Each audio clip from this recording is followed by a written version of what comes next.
So guys the elimination chamber 2024 अब finally and हो चुका है। The Australia part obtuse stadium से ये शो हो रहा था। 52,000 के करीब यहाँ पर लोग आए हुए थे। तो चलिए एक बार नजर मार लेते हैं कि हमारे ड्वेन द रॉक जॉनसन यहाँ पर नजर आए कि नहीं। एंड नाउ आप देख रहे हैं रेसलमैनिक्स एंड सब्सक्राइब करना तो बनता है। तो सबसे पहले बात कर लेते हैं हम किक ऑफ शो के बारे में, जहाँ हमें देखने मिला था women's tag team match for the tag team titles, the Kabuki Warriors versus Indi Hartwell and Candice LeRae. बताने के लिए यहाँ पे ज्यादा कुछ खास हुआ नहीं, चीजें बिल्कुल वैसी हुई जैसे हमने प्रिडिक्ट करी थी। यहाँ पर बड़ी आसानी से द काबुकी वॉरियर्स ने अपर हैंड लेते हुए मैच को जीत लिया और अपने टाइटल को रिटेन कर लिया। तो चलो अब आते हैं मेन शो पर, और शो की धमाकेदार स्टार्टिंग होती है वुमेन्स एलिमिनेशन चेंबर मैच से, जहां मैच की स्टार्टिंग करते हैं बेकी लिंच एंड नायोमी। और अगर आपने इस मैच को ध्यान से देखा होगा ना पहले 5 मिनट को, तो आपको साफ पता चला होगा कि Becky Lynch and Naomi sync नहीं हो पा रहे थे, एक साथ चीजें नहीं कर पा रहे थे, केमिस्ट्री मैच नहीं हो रही थी, बोचेज एंड लैकलस्टर चीजें हमें देखने को मिल रही थी। लेकिन एक बार जब मैच ने पकड़ बनाई तो फिर तो गर्दा ही फाड़ दिया। टिफिनी स्ट्रैटन, लिव मॉर्गन ने मिलकर ऐसा तूफान मचा दिया कि मजा ही आ गया। लेकिन in the end Bianca Belair, Liv Morgan and Becky Lynch last में बच जाते हैं, जहाँ पे थोड़ी सी हेजिटेशन के बाद लिव मॉर्गन एक रोल ऑन पिनफॉल लगा देती है बियांका बलेयर पर, और बियांका बलेयर हार जाती है। और तभी इसका फायदा उठाकर बेकी लिंच अपना मैन हैंडल स्लैम लगा देती है लिव मॉर्गन के ऊपर, और बड़ी आसानी से मैच को जीत जाती है। और एकदम वैसे ही हुआ जैसा हमने प्रिडिक्ट किया था। बेकी लिंच अब जीत चुकी है एलिमिनेशन चेंबर। अब वो वुमेन्स वर्ल्ड चैंपियन को फेस करेंगी at WrestleMania. Then for the undisputed tag team championship match, Tyler Bate Pete Dunne versus the Judgment day.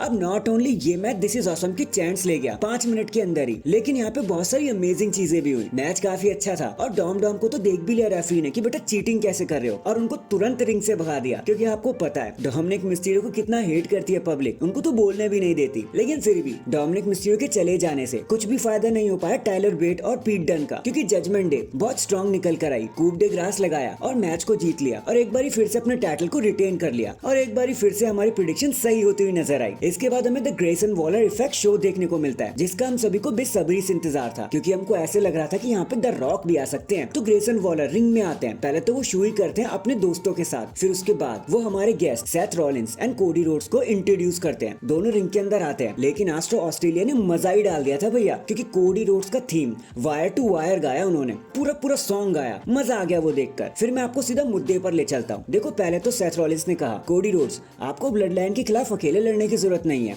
मैं आपके साथ हूँ। कोडी रोड्स उनका शुक्रिया करते हैं और कहते हैं द रॉक आपको क्या लगता है, आपका चांटा मैं भूल गया, सब याद है मुझे, लेकिन अब चीजें बदल गई हैं और मैं मर्द हूँ, मैं फाइट बैक करता हूँ। तो याद रखो मैं तुम्हें चैलेंज कर रहा हूँ एक 1-on-1 फाइट के लिए, हिम्मत है तो आके लड़ो। तो सब इस पर वाइब लेने लगते हैं, मजे लेने लगते हैं। लेकिन ऑस्टिन थ्योरी ग्रेसन वॉलर के हाथ से माइक छीनते हैं और Cody Rhodes and Seth Rollins को मॉक करने लगते हैं द रॉक की स्टाइल में। सेथ रॉलिंस मजे में कहते हैं कि भाई एक और बार करके बताना, और जैसे ही ऑस्टिन थ्योरी ऐसा करते हैं Cody Rhodes and Seth Rollins उन पर टूट पड़ते हैं। कोडी कटर एंड कर्ब स्टॉर्म का तोहफा दे देते हैं ऑस्टिन थ्योरी को, एंड हम जान जाते हैं कि द रॉक का जो रूमर था वो बस एक रूमर ही बनकर रह गया, द रॉक वहां पर नहीं आए। लेकिन कोडी रोड्स ने उन्हें चैलेंज तो कर दिया। और चैनल को अभी लाइक एंड सब्सक्राइब कर लो भाई, क्योंकि मैं आपको बता देने वाला हूँ फ्यूचर में कि Cody Rhodes versus the rock का मैच कब और कहां होने वाला है। इसके लिए तो आपको चैनल पर बने रहना होगा। देन चीजों को लाइट अप करने के लिए the game, the king of king, the chief operative officer triple H वहां पर आ जाते हैं, जो ऑस्ट्रेलिया का शुक्रिया अदा करते हैं उनकी मेजबानी एंड होम कमिंग का। जिसके बाद वो ऑप्टिस स्टेडियम का क्राउड अनाउंस करते हैं, जो एक्चुअल में होता है 52,590 के आसपास। फिर कुछ फायरवर्क्स एंड म्यूजिक हमें देखने को मिलता है, जो काफी ज्यादा मजा आता है। ये सारा सेलिब्रेशन हमें लेके चलता है हमारे मेंस एलिमिनेशन चेंबर के पास, जहाँ सारे ही स्टार्स अपने अपने पॉड्स में बंद हो जाते हैं। Drew McIntyre and LA Knight match को किक ऑफ करते हैं। अब सच में मुझे ये मैच इतना कुछ खास पसंद नहीं आया, चीजें काफी प्रिडिक्टेबल एंड आसान सी लग रही थी, मतलब कुछ ऐसा एपिक बताने को नहीं हुआ।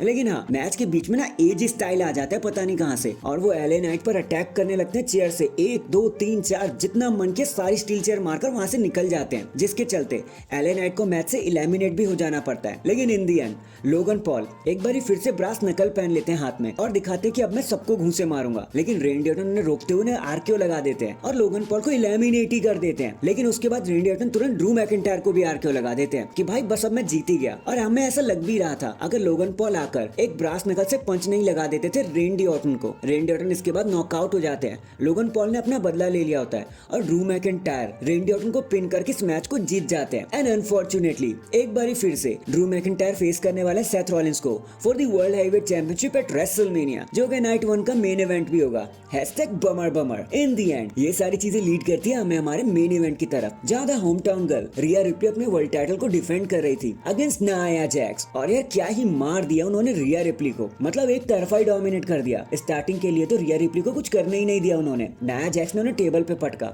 एल्बो ड्रॉप लगाया, एनायलेटर लगाया, समोन ड्रॉप लगाया और बता दिया कि भाई मेरे से स्ट्रॉन्ग कोई नहीं है। लेकिन फिर भी रिया रिप्ली ने अपनी स्पिरिट दिखाते हुए किकआउट पर किकआउट ही करती रही वो। और फिर एक बार जब उन्होंने खुद को संभाल लिया तो बस फिर क्या था, रिया रिप्ली गुस्से में आ गई, ऑस्ट्रेलियन ऑडियंस का चीयर अपने दिल में बैठा लिया, फिर एक सुपरप्लेक्स लगाया, एक रिपटाइड लगाया और रिया रिप्ली ने नाया जैक्स के चैलेंज को डिसमिस कर दिया और अपना टाइटल रिटेन कर दिया। और सच कहूं ये मैच जरा सा एवे ही था। मुझे लग रहा था कि Nia Jax at least kick out तो कर देंगे एटलीस्ट एक बार, लेकिन उन्होंने ऐसा कुछ भी नहीं किया। जिसके बाद बड़े ही प्यार से रिया रिप्ली अपनी फैमिली एंड फ्रेंड्स के साथ एंजॉय करने लगी एंड बैंग, इसी के साथ हमारी एलिमिनेशन चेंबर वहीं पर एंड हो जाती है। वैसे आपको शो के बारे में क्या कहना था कमेंट करके जरूर बताना। एंड चैनल पर नया है तो चैनल को जल्दी से लाइक एंड सब्सक्राइब कर दो। बाकी मैं मिलता हूँ आपसे किसी और अपडेट के साथ, तब तक के लिए अपना ख्याल रखें और खुश रहें।